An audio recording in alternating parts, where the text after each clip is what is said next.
Let us pray in the name of the Father, and of the Son, and of the Holy Spirit. Amen.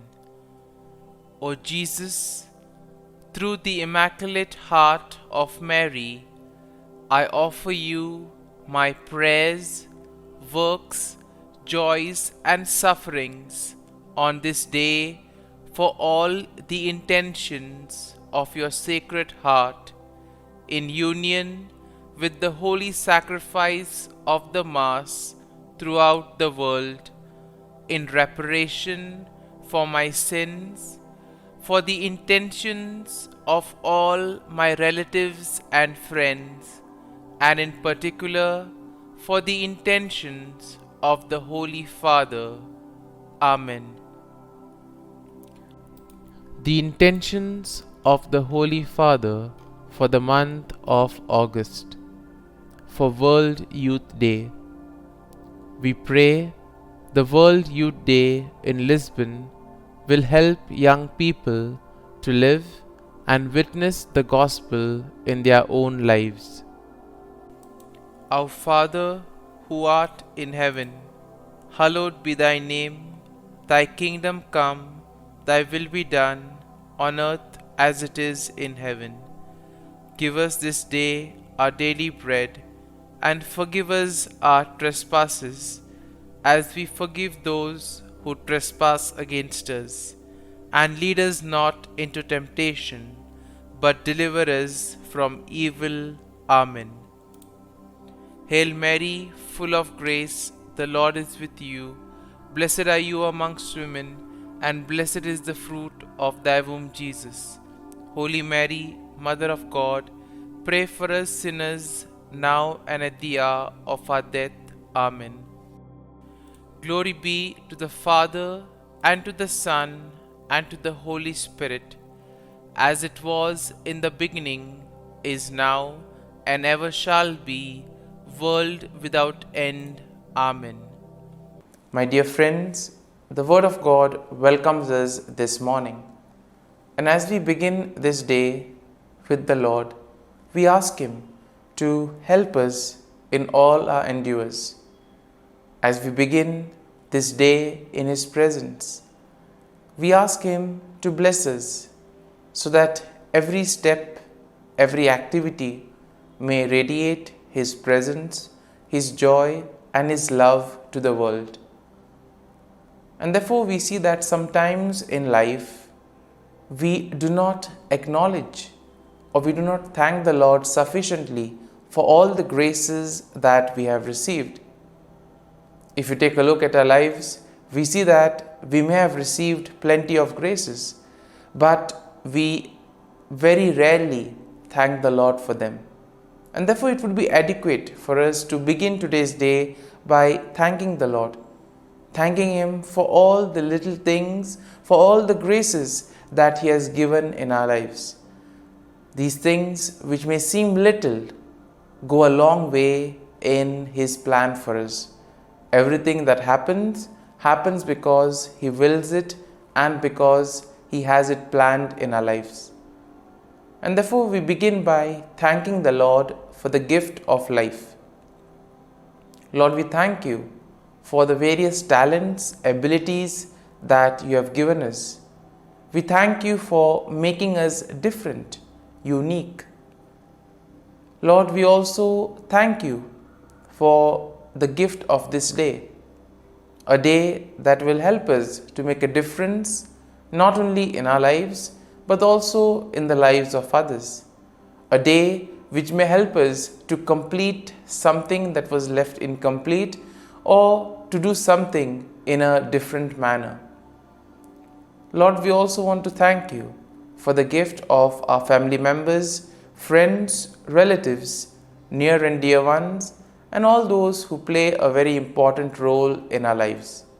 All these individuals have indeed helped us in various ways. They have molded us and made us who we are. And therefore, Lord, we ask you that you shower your abundant blessings on them and help them in all their endeavors. Lord, we also thank you for all the opportunities that you have given us. opportunities to make a difference in the lives of others, or opportunities in order to showcase your gifts and thus help for the common good. Lord, we also thank you for the experiences that you have given us. There may be many experiences which are very happy, joyful experiences which we always want to treasure. But there also may be those experiences which may have been tough, difficult. Nonetheless, these have been learning experiences because these experiences have helped us learn a lot in life. And therefore, Lord, we thank you for giving us these experiences, for helping us become stronger individuals. And Lord, as we offer you this day, we ask you that you may give us all the graces that are necessary so that we may understand your plan in our lives and that we may be able to put into practice all the teachings, all the values that you have taught us. My dear friends, let us now spend a few moments and reflect and meditate on Psalm 57. As usual, we shall have a general overview of the psalm and then we shall go into the details of it. Now we see that Psalm 57 is a psalm of lament that is attributed to David, and it is believed to have been written during a time when David was fleeing from King Saul and David was seeking refuge in a cave. And in this way, we can say that the psalm can be somehow be divided into three main sections. The first section basically being a plea for mercy and protection. That is something that we find in verses 1 to 3. Then in verses 4 to 6, we have a declaration of trust in God. And finally, in verses 7 to 11, we see a song of praise and confidence in God's deliverance. And therefore, overall, when we take a look at this psalm, we see that Psalm 57 will reflect David's deep trust in God's protection and deliverance, especially during time of great adversity. Now, this psalm showcases David's plea for mercy, his declaration of trust in God's faithfulness, and his resolute praise and confidence in God's deliverance. Now, it also serves as a reminder of the importance of seeking refuge in God during times of trouble and also praising Him for His steadfast love and faithfulness. In our lives too, we may find ourselves in these difficult moments, and it is here that we can take refuge, we can have comfort that David gives us an example of how we are to conduct ourselves during those moments, how we are to go about praising the Lord, trusting Him, keeping our faith and trust in Him, being confident that the Lord will help us as He never abandons us. And now let's take a look at the psalm in details. Now the first section of the psalm, that is verses 1 to 3, begins by David seeking God's mercy and protection. So in verses 1 to 2, he appeals to God to be gracious and to take refuge in Him.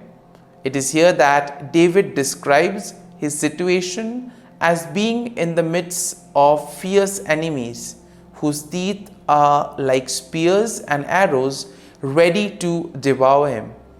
And despite the danger surrounding him, we see that David expresses his trust in God and seeks His help.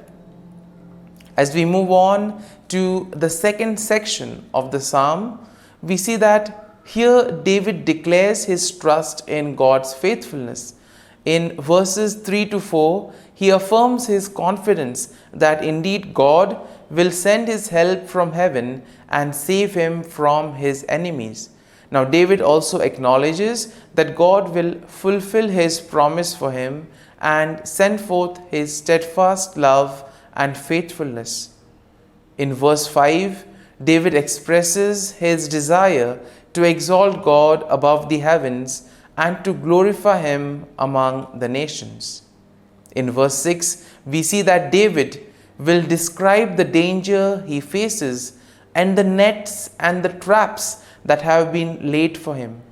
He notes that his enemies have prepared a pit for him, but they themselves will fall into it. So much trust he has in the protective power of the Lord. And it is this confidence that David has in God's deliverance that leads him to a place of assurance and courage. And as we move to the third section of the psalm, we see that David offers a song of praise and he expresses confidence in God's deliverance. In verses 7 to 9, he sings praises to God, declaring that his heart is steadfast and confidence in the midst of his troubles. It is here we see that David affirms that he will sing and make music to praise God even in the face of adversity and difficulties. And finally, in verses 10 to 11, David concludes the psalm with a declaration of confidence and trust in God's goodness and faithfulness. He praises God for His love and faithfulness that reach up to heaven. And therefore he affirms that his belief in God is strong, that he believes in the glory of God, and ultimately that he will receive protection and he will be able to escape from his enemies. As we know that when troubles come, challenges come, those are like the testing moments in our lives. Are we able to remain steadfast? Are we able to have faith and trust in the Lord? That is a question we need to answer. And therefore, as we reflect on this psalm, let us make our faith and trust in the Lord ever more stronger. Let us surrender ourselves to Him and ask Him to be with us, to guide us at every step of the way, so that whatever we may do, it may be in accordance for His plan that He has for us. My dear friends, as we have reflected on the psalm, let us now close our eyes at this morning hour and let us thank the Lord. Let us praise the Lord. Let us glorify the Lord. Loving Father, you have given us this time in the morning. You have been gracious to us. You have given us your Son, our Lord Jesus Christ, who has cleansed us from our sins. He has taken away all our sins and He has given us new life. Lord, as you have given us the Holy Spirit, we ask you, Lord, to bless us and to protect us. And therefore, Lord, for all the blessings that you have given us, all the graces that you have bestowed on us, we thank you, we praise you, and we glorify you. You have protected us all through the night, and you have given us the gift of this day. You have given us good health of mind and body. And therefore, Lord, at this morning hour, we thank you and we praise you. For your great love and mercy, O Lord, we praise you, we thank you, we glorify you. You are a merciful God. You are always there to watch over us at every step of the way. And therefore, Lord, we ask you that whatever actions we may do today, whatever steps we may take, be with us, guide us all along the way, so that whatever we may do, it may be according to your will, according to your plan, and ultimately that you may lead us to fulfill your mission. And therefore, as we reflect and meditate on the psalm, let us now spend a few moments in silence and let us take a look at what touched us as we read the psalm. There may be a sentence or there may be a phrase. Let us remain with it, asking the Lord to give us the grace so that we too may be able to become like Him, to become a light to the world, and therefore spread His message of love and peace.